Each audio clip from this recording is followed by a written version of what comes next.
मेरा बच्चा को टॉप रे में रहना है, एक बच्चा ऐसा है तो दूसरे बच्चे को तो प्रूव करवा के ही रहना है। मुझे ये प्रूव करना है कि I am a best great mother समझ। ये जो प्रेशर हम क्रिएट करते हैं, हम सोचते हैं कि मेरा बच्चा बहुत अच्छा रहेगा और लाइफ अच्छा रहेगा इसलिए मैं बोलूँगी। मैं नहीं बोलूँगी तो कौन बोलेगा? बट मदर का ये कहना क्या होता है कि उनको लगेगा कि मेरे मदर को ही मैं एक्सेप्टेबल नहीं। देयर वो डिवास्टेटिंग एक्सपीरियंस उनके अंदर होगा।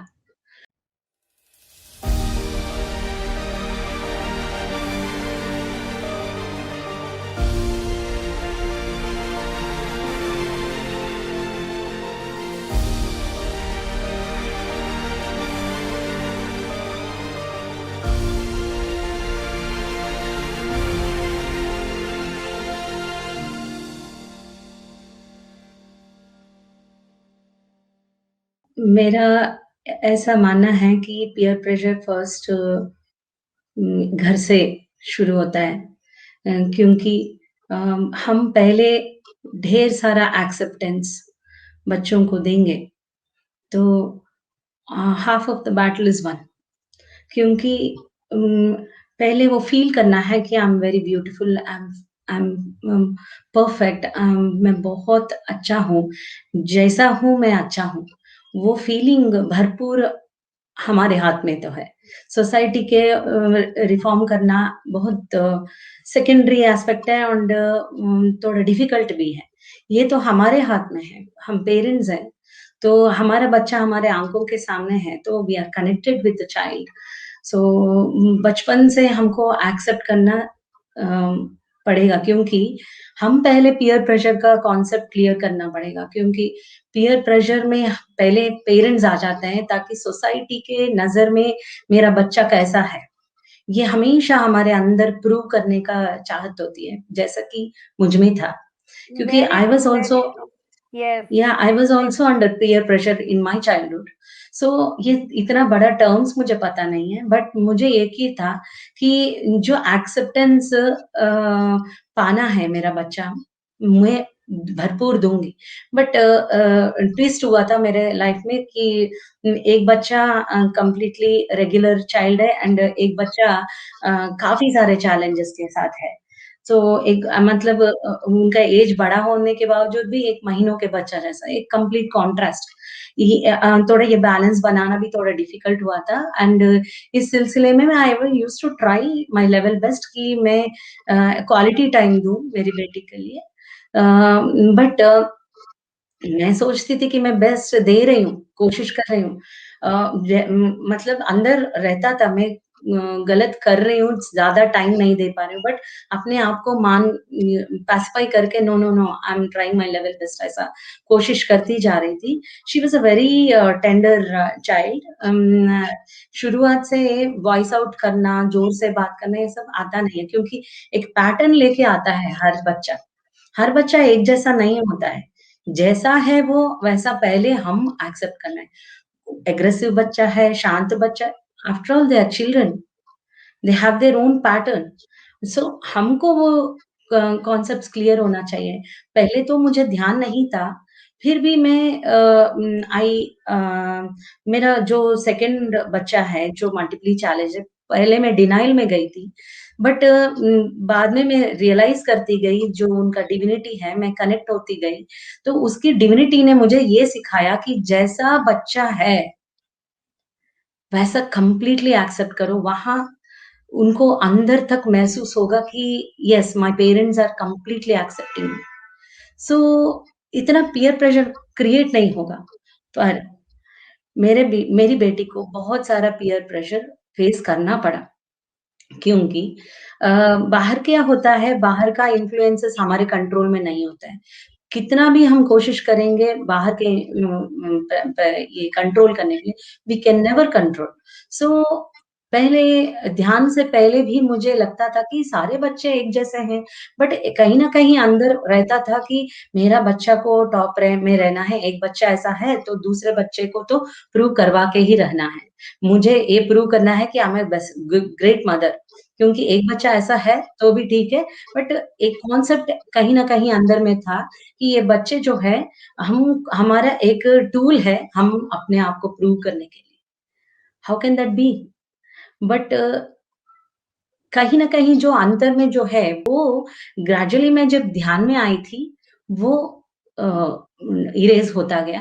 बट ध्यान से पहले जो पीयर प्रेशर बेटी फेस करती थी, पहले सबमिसिव रहने के कारण फेस करती थी, उसके बाद हार्मोनल चेंजेस आते हैं बच्चों में एंड एक-एक का ग्रोथ एक-एक जैसा होता है, तो ज़्यादा हाइट नहीं बढ़ पाई एंड कई कारणों की वजह से हाइट नहीं बढ़ पाई और ओवरवेट आता गया एंड मैं समाज को प्रूव करने के लिए कि मेरी बेटी सुंदर भी है क्योंकि एक बच्चा सही नहीं है सोसाइटी के नज़र में, तो एक बच्चा एब्सोल्यूट कितना ग्रेट है, ऐसा प्रूव करने का चाहत मुझे निरंतर था।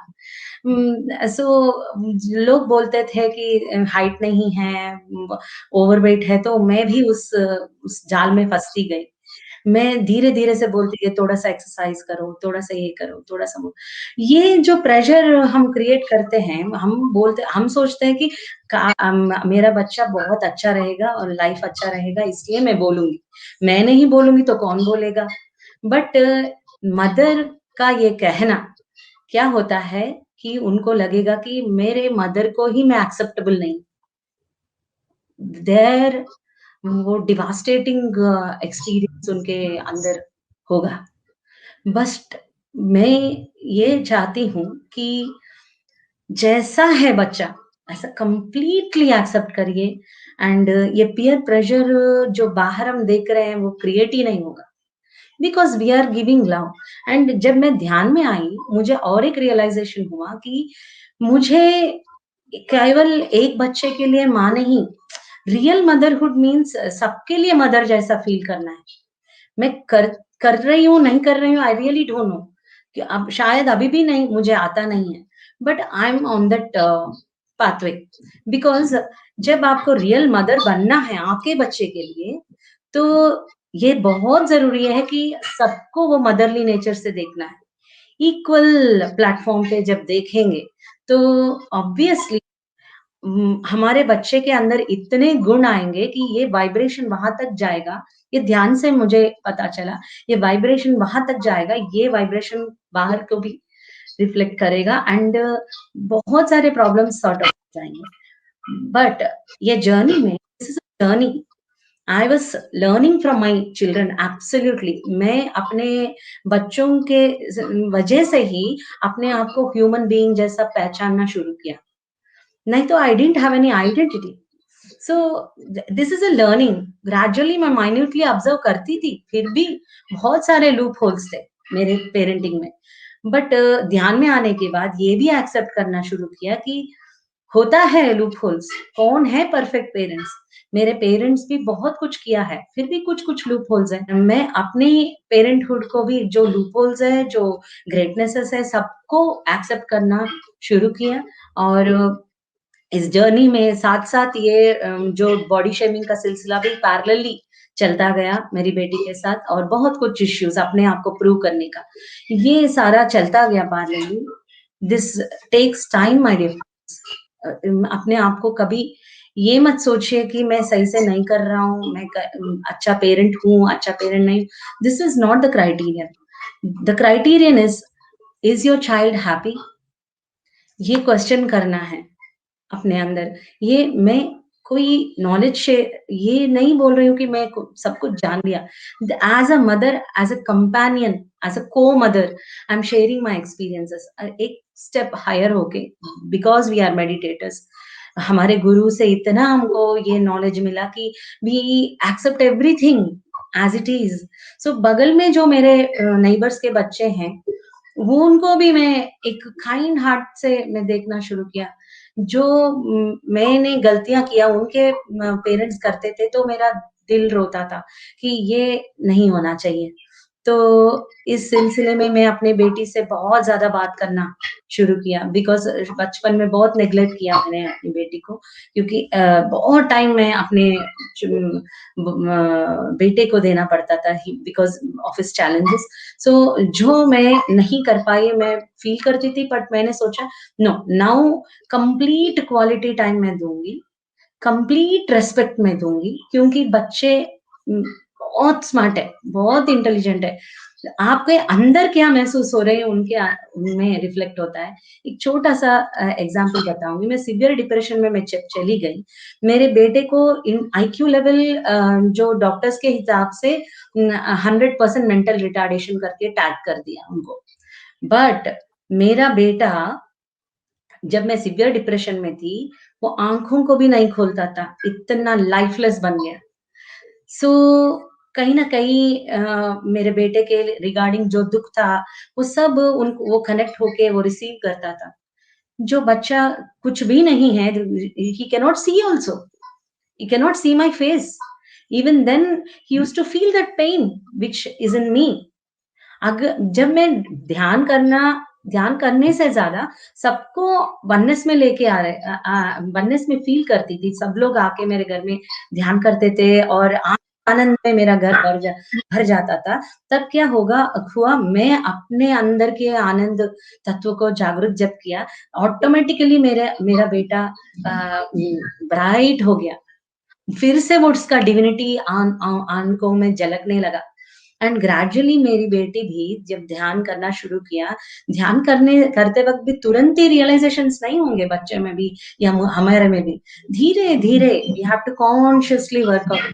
जस्ट आँखों को बंद करके ध्यान करना वो ध्यान सफिशिएंट नहीं है। ध्यान करते वक़्त day in day out we have to observe ये क्या दुःख हो रही है मुझे, तो वो दुःख को कैसे निकालना है बाहर। इस पे वर्कआउट करते रहना है एंड हम बच्चों से हम प्रीच करने के लिए नहीं लर्न करने के लिए रेडी होना चाहिए। Then they will feel that importance and ये पीयर प्रेशर काफ़ी हद तक क्लियर हो जाएगा क्योंकि they know themselves, we are unveiling them मतलब वी आर बिकमिंग हम फैसिलिटेटर्स बन रहे हैं, अपने आप को जानने के लिए। जब हम प्रेरणा देते हैं अपने आप को जानने के लिए बच्चों को, उनको पीयर प्रेशर नाम का चीज़ इरेज़ हो जाएगा ऑलमोस्ट।